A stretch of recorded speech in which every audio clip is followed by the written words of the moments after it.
ഇപ്പോൾ ശ്രീ എൻ ശ്രീകുമാർ മുതിർന്ന മാധ്യമപ്രവർത്തകനൊപ്പം telephone line ചേരുകയാണ്.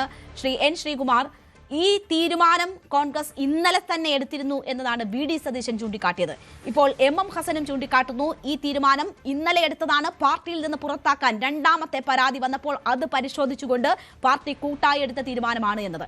അത് ഒരു ദിവസം വൈകിപ്പിച്ചത് കോൺഗ്രസിനെ സംബന്ധിച്ച് കുറച്ചുകൂടി അഡ്വാൻറ്റേജ് ഉണ്ടാക്കാൻ പറ്റുന്ന ഒരു വിഷയം താമസിപ്പിച്ചു കൊണ്ടുപോയി കോടതിയുടെ തീരുമാനം വരുന്നത് വരെ കാത്തിരുന്നതിലൂടെ ആ ഒരു അഡ്വാൻറ്റേജ് ഇല്ലാണ്ടാക്കി ഇരിക്കുകയല്ലേ കോൺഗ്രസ് യഥാർത്ഥത്തിൽ? ദോഷേതൃക്കുകൾക്ക് എന്തും പറയാം. ഒരു കാര്യം ചെയ്യുമ്പോൾ ഒരു രാഷ്ട്രീയ പ്രസ്ഥാനം ഒരു നടപടിയെടുത്ത് ആ നടപടി പ്രാവർത്തികമാക്കുന്നതിന് ചില കാലതാമസമുണ്ട്. ഇത് നമ്മള് സാധാരണഗതിയിൽ എന്തെങ്കിലും പെട്ടെന്ന് ചെയ്തു തീർക്കുന്നവർ ചെയ്തു തീർക്കാൻ കഴിയില്ല. ഒരു രാഷ്ട്രീയ കക്ഷിയുടെ നയങ്ങളും പരിപാടികളും അവർക്കുള്ള ജനബന്ധമൊക്കെ മനസ്സിലാക്കിക്കൊണ്ടാണല്ലോ തീരുമാനങ്ങൾ വരുന്നത്. ആ തീരുമാനം ഇന്നലെ എടുത്തു എന്ന് പറഞ്ഞാൽ ഇന്നലെ തന്നെ നടപ്പാക്കണം എന്ന് പറയുന്നതിന് പകരം ഇന്നത് പ്രാവർത്തികമാക്കിയോ എന്നാണ് ചോദിക്കേണ്ടത്. അങ്ങനെ ചോദിക്കാമായിരുന്നു. പക്ഷേ എൻ ശ്രീകുമാർ, ഇത് വി.ഡി. സതീശൻ തന്നെ ഇന്നലെ എടുത്തു എന്ന് സൂചിപ്പിക്കുന്നു. എം ഹസനും വന്നിട്ട് ഇന്നലെ എടുത്ത തീരുമാനമാണ് എന്ന് സൂചിപ്പിക്കുന്നു. അതിനകം നമ്മൾ ഹൈക്കമാൻഡിന് ഉൾപ്പെടെ വാട്സ്ആപ്പ് ഗ്രൂപ്പുകളിൽ നിന്ന് പുറത്താക്കിയാൽ എന്തുകൊണ്ട് പാർട്ടി അംഗമായി തുടരുന്നു, അവർക്കൊക്കെ അതൃപ്തി ഉണ്ട് എന്ന തരത്തിലുള്ള മാധ്യമ വാർത്തകൾ കൂടി വന്ന ഒരു പശ്ചാത്തലമുണ്ടല്ലോ. അതുകൊണ്ടാണ് ഞാൻ ചോദിച്ചത്, അത് വൈകിപ്പിച്ചത് അബദ്ധമായി പോയോ എന്ന്. വൈകിപ്പിച്ചു എന്ന് പറയരുതെന്ന് ഞാൻ വൈകിപ്പിക്കേണ്ട കാര്യം എന്തിരിക്കുന്നു? ഒരു തീരുമാനം എടുത്തു വെച്ചാൽ പിന്നെ ഒരു വൈകലില്ലല്ലോ. ആ തീരുമാനം പ്രാവർത്തികമാക്കുന്നതിന് സമയമുണ്ട്. അത് രാഷ്ട്രീയ കക്ഷികളുടെ ഒരു സ്വാതന്ത്ര്യമാണ്. എല്ലാ രാഷ്ട്രീയ കക്ഷികളെ നിങ്ങളെ കാണുക. എല്ലാ രാഷ്ട്രീയ കക്ഷികൾക്കും അവരുടേതായ ഒരു സമയദൈർഘ്യമൊക്കെ ഒക്കെ ഉണ്ടല്ലോ. എന്തുകൊണ്ടാണ് ചില കാര്യങ്ങളിൽ നമ്മളെ എല്ലാ രാഷ്ട്രീയ കക്ഷികളും ചില തീരുമാനങ്ങൾ എടുക്കുന്നതിന് സമയം നിശ്ചയിക്കുന്നത് എന്തുകൊണ്ടാണ്? അതിന് ഒരുപാട് കാരണങ്ങളുണ്ട്. വെറുതെ ഒരു രാഷ്ട്രീയ പാർട്ടിയല്ലേ, ഒരുപാട് നേതാക്കളും പ്രവർത്തകരും അതുപോലെ തന്നെ മറ്റ് പൊതുജന സംഘടനകളും ഒക്കെ ഉള്ള ഒരു പാർട്ടിയല്ലേ. അവർക്ക് ഒരുപാട് കാര്യങ്ങൾ നോക്കേണ്ടി വരും.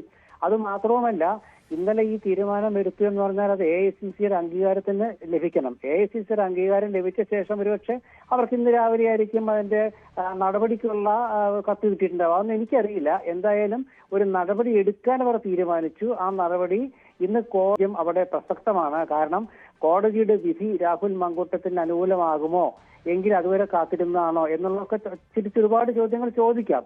പക്ഷെ ഒരു പാർട്ടിക്ക് ഒരു സമയമുണ്ട്. ആ സമയത്ത് ആ പാർട്ടി അത് പറഞ്ഞത് മാത്രമല്ല, അത് കൃത്യമായിട്ട് അവരത് വെളിപ്പെടുത്തുകയും ചെയ്തു. ഒരു മാധ്യമപ്രവർത്തകർക്ക് മറിച്ചൊരു ചോദ്യം ചോദിക്കാൻ പറ്റാത്ത വിധത്തില്. പക്ഷെ അപ്പൊ മാധ്യമപ്രവർത്തകർ ചില താല്പര്യമുള്ളവർ, എല്ലാവരും ഇല്ല, ചില തൽപരകക്ഷിയായ മാധ്യമപ്രവർത്തകർ ഇതെന്താ ഇന്നലെ ചെയ്യാഞ്ഞ്, ഇത് കീഴടങ്ങലല്ല, ഇത് ഗത്യന്തരമില്ലാതെ ചെയ്തതല്ല എന്നിങ്ങനെ ഒരുപാട് കാര്യങ്ങൾ ചോദിക്കാം. അവരൊക്കെ കോൺഗ്രസ് വിരുദ്ധ താല്പര്യമുള്ള മാധ്യമപ്രവർത്തകരായിട്ട് ഞാൻ കാണുന്നുള്ളൂ. മറ്റുള്ള കാര്യം, സമാനമായ കേസുകൾ രേണുക മറ്റു പാർട്ടികളിലില്ലേ? അതും കൂടെ ഇതുമായിട്ട് നിങ്ങൾ താരതമ്യം ചെയ്യൂ. ജയിലിൽ കിടക്കുകയില്ല. തീർച്ചയായും അത് നമ്മൾ താരതമ്യം ചെയ്യുന്നുണ്ട്. വളരെ മാതൃകാപരമായിട്ടുള്ള നടപടിയാണ് കോൺഗ്രസ് എടുത്തത് എന്ന കാര്യത്തിൽ യാതൊരു സംശയവുമില്ല. ഹൂ കെയേഴ്സ് എന്ന് ഇനി ഒരു പാർട്ടി പ്രവർത്തകനും ഒരു മാധ്യമത്തിന് മുന്നിൽ നിന്നും ഇങ്ങനെയുള്ള വിഷയങ്ങളിൽ ആരോപണം നേരിടുമ്പോൾ ചോദിക്കാത്ത തരത്തിൽ ഒരു മാതൃകാപരമായ ഒരു സമീപനം ഈ വിഷയത്തിൽ സ്വീകരിച്ചു എന്ന കാര്യത്തിൽ എനിക്കൊരു യാതൊരു സംശയവുമില്ല ശ്രീകുമാർ. മാത്രവുമല്ല, ആദ്യം മുതൽ തന്നെ ഈ വിഷയത്തിൽ കോൺഗ്രസ് ശക്തമായ നിലപാട് സ്വീകരിച്ചിരുന്നു. പക്ഷേ അത് നടപ്പാക്കുന്നതിൽ വന്ന ചില പാളിച്ചകളാണ് കോൺഗ്രസ് പാർട്ടിക്ക് ഇപ്പോൾ ഉണ്ടാകുന്ന ഈ ഡാമേജ് ഉണ്ടാക്കി കൊടുത്തത്. പാലക്കാട് രാഹുൽ മാങ്കൂട്ടത്തിൽ പ്രചരണത്തിനിറങ്ങുന്ന ഒരു സാഹചര്യം ഒഴിവാക്കിയിരുന്നുവെങ്കിൽ കോൺഗ്രസിനെ സംബന്ധിച്ച് ഈ പ്രതിസന്ധി ഉണ്ടാകുമായിരുന്നില്ല. അത് മാത്രമാണ് ചൂണ്ടിക്കാട്ടിയിട്ടുള്ളത്. നോക്കൂ, ഒരാളെ കോൺഗ്രസിൽ നിന്നും സസ്പെൻഡ് ചെയ്ത് കഴിഞ്ഞാൽ ആ ആള് MLA ആണ് ആയ സ്ഥിതിക്കാണ് അയാൾ പാലക്കാട്ട് പോയത്. പാലക്കാട് അയാളുടെ ഒപ്പം ഉള്ള ഒരുപാട് സുഹൃത്തുക്കൾ കൂടെ ഉണ്ടായിരുന്നു. അതിൽ കോൺഗ്രസ്സുകാരും ഉണ്ടായിരുന്നു, UDFകാരും ഉണ്ടായിരുന്നു. അവരാരും അദ്ദേഹത്തോട് തിരിച്ചു പോകാൻ ആവശ്യപ്പെട്ടിട്ടില്ല എന്നുള്ളത് ശരിയാണ്. മാത്രമല്ല, പാലക്കാട് രാഹുൽ മാങ്കൂട്ടത്തിൽ ഒന്നായി കാല് കുത്തിക്കില്ല എന്ന് പറഞ്ഞ രാഷ്ട്രീയ കക്ഷികൾ പോലും പിന്മാറുന്ന അവസ്ഥ നമ്മൾ കണ്ടു. അപ്പൊ അവരെന്തുകൊണ്ടാണ് പിന്മാറിയെന്ന് ചോദിച്ചാൽ അവർക്ക് ഇതുവരെ അവരതിന് ഉത്തരം പറഞ്ഞിട്ടില്ല. മാത്രമല്ല, അവരുടെ ഒപ്പം അവർക്ക് CPMന്റെ മന്ത്രി, CPMന്റെ MLA, BJPയുടെ നഗരസഭാ അധ്യക്ഷ ഇവരൊക്കെ അദ്ദേഹത്തിന്റെ കൂടെ വേദി പങ്കിടുകയും ചെയ്തു പല പൊതുപരിപാടികളിലും. അപ്പൊ അത് നമ്മളെല്ലാം കാണണം. അവരൊരു പക്ഷേ അവസരം ഒരുക്കുകയായിരുന്നിരിക്കാം ശ്രീകുമാർ. അതേ രാഹുൽ മാങ്കൂട്ടത്തിൽ അവിടെ ഇറങ്ങുകയും പ്രചരണം നടത്തുകയും നേതൃത്വത്തെ തന്നെ വെല്ലുവിളിച്ചുകൊണ്ട് കാല് കുത്തി നടക്കാൻ പറ്റുമെങ്കിൽ ഞാൻ ഇവിടെ വോട്ട് പിടിക്കും, എനിക്ക് വേണ്ടി പ്രവർത്തിച്ചവർക്ക് വേണ്ടി എന്ന് പറയിപ്പിച്ചിട്ട് ഈ തെരഞ്ഞെടുപ്പിന്റെ മുഹൂർത്തത്തിൽ അതിലേക്ക് പോകുന്ന ദിവസങ്ങൾക്ക് മുൻപ് ഈ രീതിയിലൊക്കെ പടക്കം പൊട്ടിച്ചും ലഡു വിതരണം ചെയ്തും ആഘോഷിക്കാൻ വേണ്ടിയുള്ള കെണി ഒരുക്കിയതായിരിക്കും ഒരുപക്ഷെ. അല്ലെങ്കിൽ പടക്കം പൊട്ടിക്കുന്ന ലഡു എടുക്കുന്ന ഞാൻ ആദ്യമായിട്ടാണ് കാണുന്നത്. അത് കോൺഗ്രസ് എടുത്ത തീരുമാനത്തിൽ ആഹ്ലാദം പ്രകടിപ്പിച്ചുകൊണ്ടാണത്. അത് നമ്മൾ ചരിത്രത്തിൽ രേണുകയുടെ പത്രപ്രവർത്തന ജീവിതത്തിൽ ഇന്ന് അവരെ കണ്ടിട്ടുണ്ടോ? കോൺഗ്രസ് എടുത്ത ഒരു തീരുമാനത്തെ CPM-കാർ ആഹ്ലാദിക്കുന്നത്. അതാണ് കോൺഗ്രസിന്റെ ജനാധിപത്യപരമായ വിജയം. CPM-കാരെ പോലും പടക്കം പൊട്ടിക്കുകയാണ്. കോൺഗ്രസ്സുകാർ പൊട്ടിച്ചിട്ടില്ല കേട്ടോ, പക്ഷെ CPM പൊട്ടിക്കുകയാണ്. അത് കോൺഗ്രസ് നല്ല കാര്യം ചെയ്തതെന്ന് CPM ആഹ്ലാദിക്കുകയാണ്. അത് ഞാൻ ആദ്യമായിട്ടാണ് കേൾക്കുന്നത്. അത് ചരിത്രപരമായി രേഖപ്പെടുത്തേണ്ടി വരും ആ പടക്കം പൊട്ടിക്കല്. അതോടെ നിൽക്കട്ടെ. പിന്നെ മറ്റുള്ളതെന്ന് വെച്ചാൽ ഈ നമ്മൾ ഈ പറയുന്നത് CPM ആണെങ്കിലും കോൺഗ്രസ് പറഞ്ഞിട്ടല്ലല്ലോ മന്ത്രി ശിവൻകുട്ടി രാഹുൽ മാങ്കൂട്ടത്തിനൊപ്പം ഒരു പൊതുപരിപാടിയിൽ പങ്കെടുത്തത്. അവിടെ ഒരു നഗരസഭാ അധ്യക്ഷയായ BJP-കാരി ഇറങ്ങിപ്പോയി. ശിവൻകുട്ടിയും അതുപോലെ MLA-യും ഒപ്പം നിന്നു. കാരണം എന്താ? അത് ജനാധിപത്യ മര്യാദയാണ്. അയാൾ തെരഞ്ഞെടുക്കപ്പെട്ട MLA ആണ്. അത് ശിവൻകുട്ടിയെ കുറ്റം പറയാൻ പറ്റുമോ? തെരഞ്ഞെടുക്കപ്പെട്ട MLA എന്ന നിലയ്ക്ക് അയാൾ കേസിൽ പെട്ടു, കോൺഗ്രസ്സുകാരനാണ്, കേസിൽ പെട്ടു, അതൊക്കെ ചെയ്യും. പക്ഷെ അയാൾ MLA എന്ന നിലയ്ക്കുള്ള അയാൾ ഇപ്പോഴും MLA ആണ്.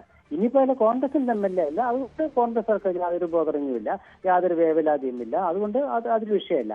പക്ഷേ ഇത് ഞാൻ നേരത്തെ ചോദിച്ചതല്ല. ഇങ്ങനെ പടക്കം പൊട്ടിക്കുന്ന CPM-കാർ പാവങ്ങളാണ്. അവരെ സംബന്ധിച്ചുള്ള അവർക്കൊന്നും അറിയാൻ വയ്യാത്ത നേതാവ് എന്താണോ പറയുന്നത് കേൾക്കുന്ന ഒരു വിഭാഗം പ്രവർത്തകരാണ് ഈ പടക്കം പൊട്ടിക്കുന്നത്. നേരെ മറിച്ച് ഭൗതിക തലത്തിൽ ചിന്തിക്കുന്നവരാണെങ്കിൽ എന്താ, അവർ നാണം കെട്ടിരിക്കുകയല്ലേ? നാളെ ചോദ്യം അവർക്ക് നേരെ വരികയല്ലേ? മുൻ MLA-യും CPM നേതാവൊക്കെ ജയിലിൽ കിടക്കുമ്പോൾ നിങ്ങൾ എന്ത് ചെയ്തു എന്ന് ചോദിച്ചാലേ അപ്പൊ എന്താ പറഞ്ഞത്? ഞങ്ങളൊക്കെ ജയിലിൽ പോയിട്ടാണ് നേതാക്കളായെന്നെ പോകുന്ന മാഷ മറുപടി. ഞാൻ പറഞ്ഞത് നോക്കൂ രേണുക, ഇതൊരു കാര്യം വ്യക്തമാണ്. ഒരുപാട് വിമർശിക്കാൻ കോൺഗ്രസ് നേരത്തെ ആകാമായിരുന്നില്ലേ, മറ്റേ നിങ്ങൾ ഈ ചോദിച്ച ചോദ്യങ്ങളൊക്കെ ഒരു ചോദ്യങ്ങൾ തന്നെയാണ്. പക്ഷെ അപ്പോഴും അവസാനം ഒരു തീരുമാനം എടുത്തു. ആ തീരുമാനത്തിന് എതിരെ പറയാൻ നാക്ക് പൊങ്ങുമോ CPM-നും BJP-ക്കും? പിന്നെ പറയാന്ന് മാത്രം ഇത് ഗത്യന്തരമില്ലാതെ എടുത്തെന്നൊക്കെ പറയാം. അതൊക്കെ ആര് കേൾക്കാൻ? അതുകൊണ്ടാണ് പറയുന്നത് കോൺഗ്രസിന്റെ നടപടി എന്ന് പറഞ്ഞാൽ ആ പരാതിക്കാരെ അംഗീകരിച്ചു, പൊതുസമൂഹം അംഗീകരിച്ചു. CPM-കാരെ അംഗീകരിക്കുന്ന യാതൊരു നിർബന്ധവും കോൺഗ്രസിനില്ല. ശരി, വളരെ നന്ദി ശ്രീ N. ശ്രീകുമാർ ഈ അവസരത്തിൽ ഞങ്ങളോട് സഹകരിച്ചതിന്. ഇപ്പോൾ കോൺഗ്രസ് നേതാവ് ബിന്ദു കൃഷ്ണ കൂടി നമുക്കൊപ്പം ടെലിഫോൺ ലൈൻ ചേരുകയാണ്. ബിന്ദു കൃഷ്ണ, ഈ വിഷയത്തിൽ ആദ്യം നിലപാട് പറയുകയും പിന്നീട് വലിയ രീതിയിൽ സമൂഹ മാധ്യമങ്ങളിൽ ആക്രമണം നേരിടുകയും ഒക്കെ ചെയ്തിരുന്നു താങ്കൾ ഉൾപ്പെടെയുള്ള കോൺഗ്രസ് നേതാക്കൾക്ക്. ഇപ്പോൾ പാർട്ടി എന്താണോ സ്ത്രീകളോട് കാണിക്കേണ്ട നീതി, അതിജീവിതമാർ 2 പേരായപ്പോൾ ആ ഒരു കടുത്ത നിലപാടിലേക്ക് തന്നെ പോയിരിക്കുന്നു. കൂട്ടായ തീരുമാനമാണ് ഉണ്ടായിരിക്കുന്നതെന്ന് പറയുന്നു. ഒരു വനിതാ നേതാവ് എന്ന നിലയിൽ ഈ നിമിഷത്തെ എങ്ങനെയാണ് വിലയിരുത്തുന്നത്? എല്ലാ ഘട്ടത്തിലും എല്ലാ കാലഘട്ടത്തിലും കോൺഗ്രസ് സ്ത്രീകളുമായി ബന്ധപ്പെട്ട വിഷയങ്ങളിൽ സ്ത്രീപക്ഷ നിലപാട് മാത്രമേ എടുത്തിട്ടുള്ളൂ. കുറ്റാരോപിതർ സ്വന്തം പാർട്ടിയിലാണോ പുറത്താണോ എന്ന് നോക്കിയല്ല സ്ത്രീകൾക്കെതിരായുള്ള വിഷയങ്ങളിൽ, സ്ത്രീകൾക്കെതിരെ നടക്കുന്ന അതിക്രമങ്ങളിൽ കോൺഗ്രസ് നിലപാട് എടുത്തിട്ടുള്ളത്. അത് സുവ്യക്തമാക്കുന്നത് കൂടിയാണ് ഇന്നത്തെ നടപടിയും. ഈ കേസ് ഉയർന്നു വന്നപ്പോൾ തന്നെ ഒരു പരാതി പോലും ഇല്ലാതെ ആ കുറ്റാരോപിതൻ വഹിച്ച പദവിയിൽ നിന്ന് മാറ്റി നിർത്തുകയും പിന്നീട് അദ്ദേഹത്തെ പാർട്ടിയിൽ നിന്ന് സസ്പെൻഡ് ചെയ്യുകയും ചെയ്തു. അതിനുശേഷം തുടർന്ന് വന്ന ഘട്ടങ്ങളിൽ ഇതുപോലെ വളരെ കടുത്ത നിലപാട് പാർട്ടി എടുത്തിട്ടുണ്ട്. മറുഭാഗത്ത് നമ്മുടെ മറ്റു രാഷ്ട്രീയ പ്രസ്ഥാനങ്ങൾ ചെയ്യുന്നത് എന്താണ്? CPM ആയിക്കോട്ടെ, BJP ആയിക്കോട്ടെ, അവരുടെ പാർട്ടിയിൽപ്പെട്ടവർ എത്ര ഹീനമായ കുറ്റകൃത്യം ചെയ്താലും വളരെ മോശപ്പെട്ട രീതിയിലാണെങ്കിൽ പോലും, എത്രത്തോളം തരംതാണാണെങ്കിലും അവരെ സംരക്ഷിക്കുവാൻ ഓരോ CPM നേതാവും BJP നേതാവും നിരത്തിലിറങ്ങുന്നത് നമുക്ക് കാണുവാൻ കഴിയും. ഇവിടെ ഞാൻ നിൽക്കുന്നത് കൊല്ലത്താണ്. കൊല്ലത്ത് നിന്ന്